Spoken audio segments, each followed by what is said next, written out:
ചെമ്പനീർ പൂവ് സീരിയലിന്റെ latest episode review ആണ് പറയുന്നത്. അങ്ങനെ ചന്ദ്രമതി ഏത് ജോത്സ്യന്റെ അടുത്ത് നിന്നാണോ ആലസ് വാങ്ങിച്ചത് അതേ സ്ഥലത്ത് തന്നെ പോയിട്ട് ശ്രുതിയും ഒരു ആലസ് തിരിച്ചു വാങ്ങിച്ചു.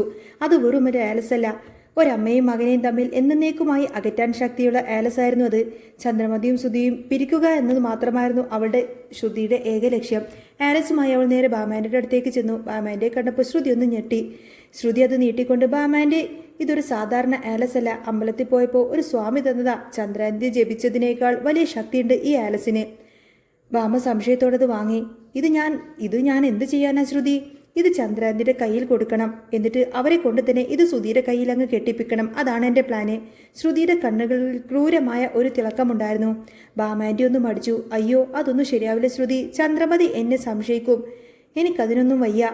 ഇത് കേട്ടപ്പോൾ ശ്രുതിയുടെ മുഖം മാറി. അവൾ മെല്ലെ മുകളിലേക്ക് ഫാനത്തേക്ക് നോക്കി. അവിടെ ഒരു ഫാന് കറങ്ങുന്നുണ്ടായിരുന്നു. അവളുടെ നോട്ടം കണ്ടപ്പോൾ ബാമാൻ്റെ നെഞ്ചൊന്ന് കാളി.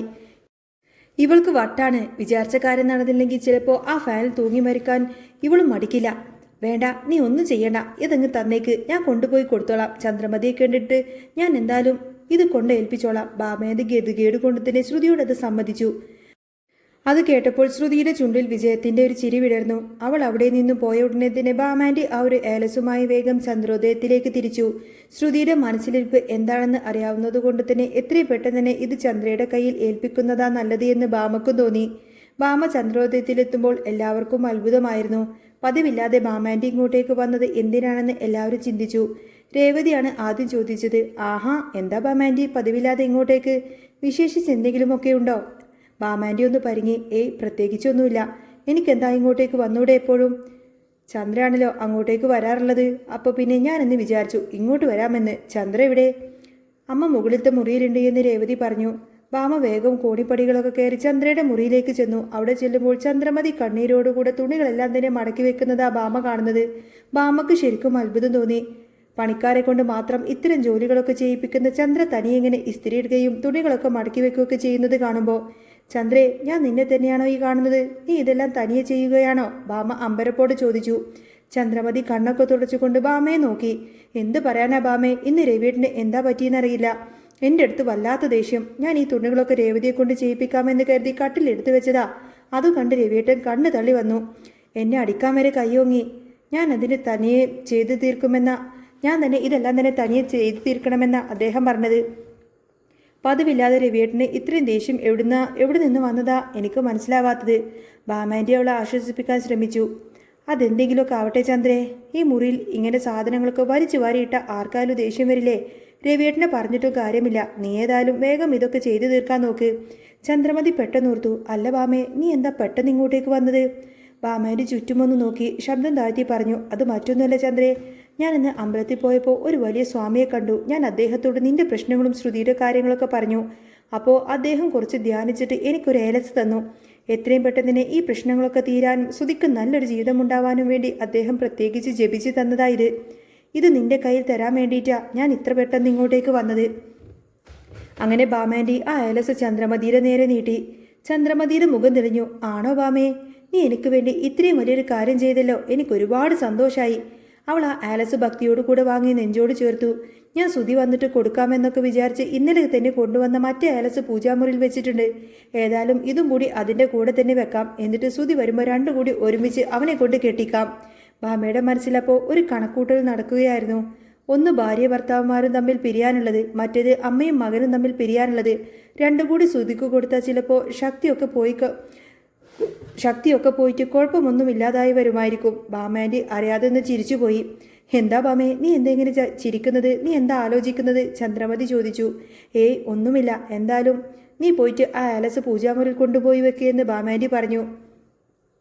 നീ ഇവിടെ നിൽക്ക്, ഞാൻ വേഗം വെച്ചിട്ട് വരാമെന്ന് പറഞ്ഞ് ചന്ദ്രമതി നേരെ പൂജാമുറിയിലേക്ക് നടന്നു. എന്നാൽ അവിടെ ചെന്ന് നോക്കിയ ചന്ദ്രമതി ശരിക്കും അങ്ങ് ഞെട്ടി. ഇന്നലെ അവൾ ഭദ്രമായി വെച്ച ആ ആലസ് അവിടെ കാണാനില്ല. അവൾ അവിടെ മാകങ്ങനെ പതറി നോക്കി. വിളക്കിൻ്റെ അടിയിലും വിഗ്രഹത്തിൻ്റെ പിന്നിലൊക്കെ ഏറ്റ് നോക്കി. ഇല്ല, അവിടെ ഒന്നും ആലസ് കാണുന്നില്ല. അവൾ പരിഭ്രമത്തോടു കൂടി ഓടിയിട്ട് ബാമേൻ്റെ അടുത്തേക്ക് വന്നു. ബാമേ, ആ ആലസ് കാണുന്നില്ലല്ലോ, ഞാൻ പൂജാമുറിയിൽ വെച്ചിരുന്നതാണല്ലോ, ഇപ്പം അത് അവിടെ ഇല്ല. ഭാമയും പേടിച്ചു. എന്താ ചന്ദ്രൻ നീ ഈ പറയുന്നത്? ആരെങ്കിലും അങ്ങോട്ടും ഇങ്ങോട്ടൊക്കെ മാറ്റിവെച്ചതായിരിക്കും. നീ ഒന്നുകൂടി നല്ലതുപോലെ ചെന്ന് നോക്ക്. രണ്ടുപേരും കൂടി വേഗം പൂജാമുറിയിലേക്ക് ചെന്നു. അവിടെ മുഴുവൻ അരിച്ചു പെറുക്കി നോക്കി. പക്ഷേ അവരുടെ ആ ഒരു തിരച്ചിൽ കണ്ടുകൊണ്ടായിരിക്കും സച്ചിയും രേവതിയും അങ്ങോട്ടേക്ക് വന്നത്. എന്താ അമ്മേ, അമ്മ എന്താ ഇവിടെ ഇങ്ങനെ തപ്പുന്നത് എന്ന് സച്ചി ചോദിച്ചു. ചന്ദ്രമതി വിയർക്കാൻ തുടങ്ങിയിരുന്നു. അത് ഞാൻ ഇവിടെ ഒരു ഏലസ് വെച്ചിട്ടുണ്ടായിരുന്നു, അതിപ്പോൾ ഇവിടെ കാണാനില്ല. സച്ചി ഒട്ടും കൂസലില്ലാതെ ചിരിച്ചുകൊണ്ട് പറഞ്ഞു. ഓ അതായിരുന്നോ? അതൊക്കെ കെട്ടേണ്ട കയ്യിലൊക്കെ ഭദ്രമായിട്ട് കെട്ടിയിട്ടുണ്ട്. ചന്ദ്രമതി ഞെട്ടിവിറച്ചു പോയി. എന്താണ് നീ പറഞ്ഞത്? നീ ആരുടെ കയ്യിലാണ് കെട്ടിക്കൊടുത്തത്? അതമ്മ സുധിക്ക് വേണ്ടി അവന് നല്ലത് വരാൻ വേണ്ടി ജപിച്ചു വാങ്ങിയ ഏലസല്ലേ? സച്ചി തിരിച്ചു ചോദിച്ചു. അതെ, ചന്ദ്രമതി പരിങ്ങി. അത് സുധിക്ക് വേണ്ടി വെച്ചതാണെന്ന് മനസ്സിലാക്കിക്കൊണ്ട് ഞാനത് അച്ഛൻ്റെ കയ്യിൽ കെട്ടിക്കൊടുത്തു. കുടുംബനാഥന് നല്ലത് നടത്താൻ എല്ലാവരും നല്ലത് വരില്ലേ? കുടുംബനാഥന് നല്ലത് വന്നാൽ പിന്നെ എല്ലാവർക്കും നല്ലത് വരില്ലേ? സച്ചി വളരെ നിസ്സാരമായി പറഞ്ഞു. ആ വാക്ക് കേട്ടപ്പോൾ ചന്ദ്രമതിയുടെ തലക്ക് മുകളിൽ ഇടുത്തി വീണതുപോലെയായി.